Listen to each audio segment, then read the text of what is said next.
Hello friends, and welcome to the End of Days channel. I hope you all are doing well. And if you're new, please like, share. And if you want to help my channel grow, hitting subscribe really helps, since I am a new YouTuber. Thanks in advance. 90% of the people watching are not subscribed. And it is free to hit the subscribe button for me so my video goes out to many viewers. I am not monetized and I don't make any money off the videos, but I do want others to see the message. So thanks for subscribing and liking the video. Help me get to 1,000 subs, and I'll give you a shout out in the video once we get there. Help me build this channel to wake others up. God bless. Let's discuss demons and fallen angels. Through my observation and study of Scripture, I have come to believe quite confidently that demons cannot be fallen angels. Now I know that idea will be rather jarring for some people. It may seem that I'm not only challenging a widely held traditional view, but also contradicting very clear teachings of the Bible. Well, the idea that demons are not fallen angels certainly contradicts tradition. But in no way does it contradict Scripture. The Bible speaks of demons, and it speaks of the fall of Lucifer and the co-rebellion of a third of the angels, but no verses actually link the two and define demons as fallen angels. The idea that demons are fallen angels is simply a long-held tradition. The Bible actually gives three subtle distinctions between demons and fallen angels, and I want to explore each one here. Demons seek to possess bodies and seem rather uncomfortable being outside of them. Take, for instance, the story of a man possessed by an entire legion of demons. While being cast out, the demons in that story begged Jesus to send them into a herd of pigs. There happened to be a large herd of pigs feeding in the distance, so the demons begged, "If you cast us out, permit us to go away into the herd of swine." Matthew 8:30-31 MEV. Fallen angels, however, can appear in physical form and even interact with mankind. In Genesis, fallen angels even procreated with women. The bizarre procreation resulted in the birth of giants. There were giants in the earth in those days, and also after that, when the sons of God came in unto the daughters of men, and they bare children to them, the same became mighty men, which were of old, men of renown.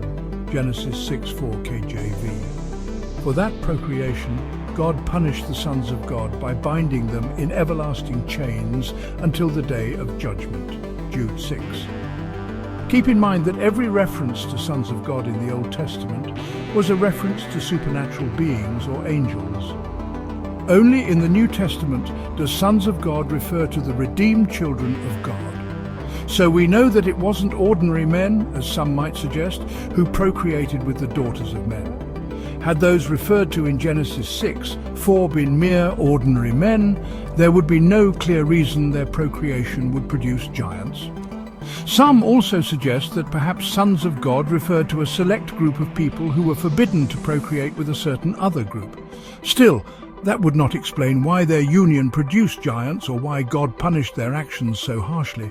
There are others still who say angels cannot breed, citing Matthew 22:30. For in the resurrection they neither marry nor are given in marriage, but are like the angels of God in heaven. MEV. But that verse tells us only that angels do not marry. Angels can still have a gender and appear to mankind in earthly bodies. The book of Hebrews tells us that angels can actually walk around among us without being noticed.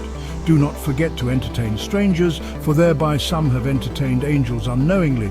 Hebrews 13:2 MEV. Consider also the angels at Christ's empty tomb.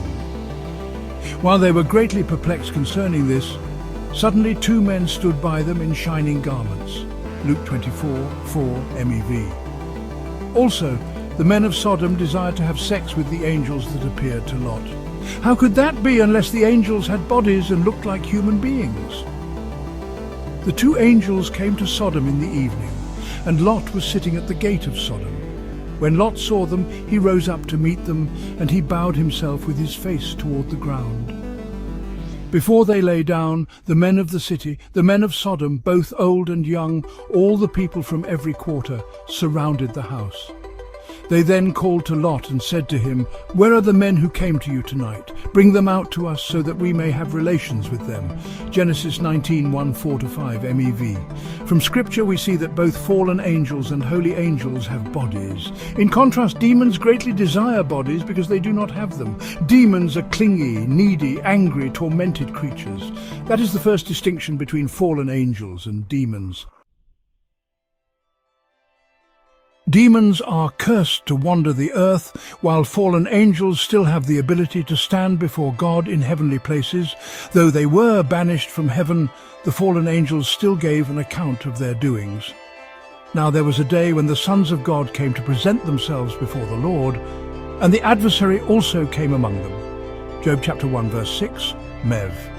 I'll give you a few good reasons to believe fallen angels, and not just heavenly angels, were among those who stood before God in the story recorded in the book of Job.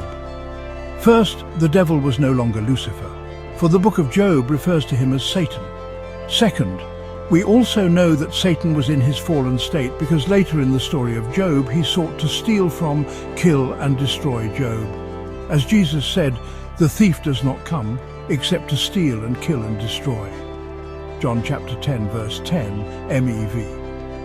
Third, we know from the following verse that Job's story took place after the great flood, which means it definitely took place after the fall of both man and Satan. Will you keep to the old way that wicked men have trod? They were cut down before their time, their foundations were swept away by a flood. Job chapter 22, verses 15-16, MEV. So if Satan in his fallen state was among the angels who had to give an account in Job, it is consistent to believe that other fallen angels were called upon as well. Fallen angels can appear in heavenly places. Therefore, fallen angels are not completely bound to earth. Demons, however, can only wander the earth or live in a body, as Jesus explained. When an unclean spirit goes out of a man, it passes through dry places seeking rest, but finds none. Matthew chapter 12 verse 43, MEV. Nowhere in Scripture do we see demons moving from the earth to God's presence. Those accounts are always referring to fallen angels. When referring to fallen angels, New Testament scriptures do not use the terms demons, devils, or unclean spirits. Instead, the Bible makes reference to fallen angels by simply using a negative description or context. For example, these verses clearly describe fallen angels.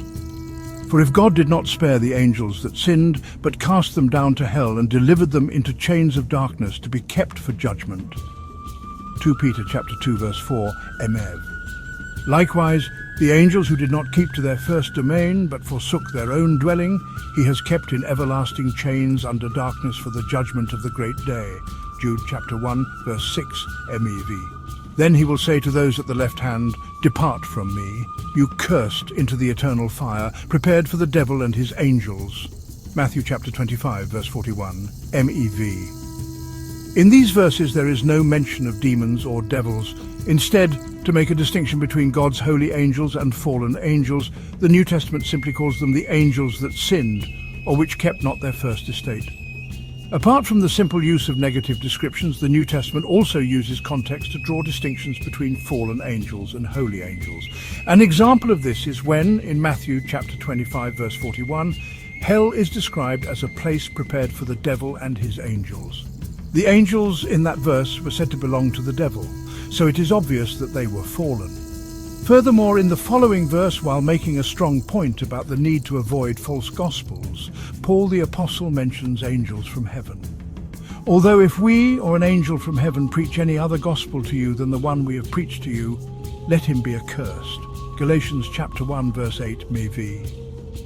Of course, it's obvious that one should reject the gospel of a fallen angel, but it might not have been as obvious to the Galatians that they should reject a different gospel from even a holy angel. To drive his point home, Paul essentially warns, even if one of the angels from heaven should preach to you another gospel, do not be deceived.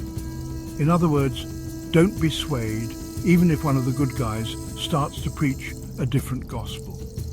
Paul's warning is an example of how the New Testament contrasts both fallen and holy angels. No special term is used to describe fallen angels.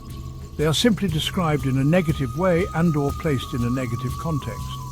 Demons, on the other hand, are referred to as devils, unclean spirits, and demons.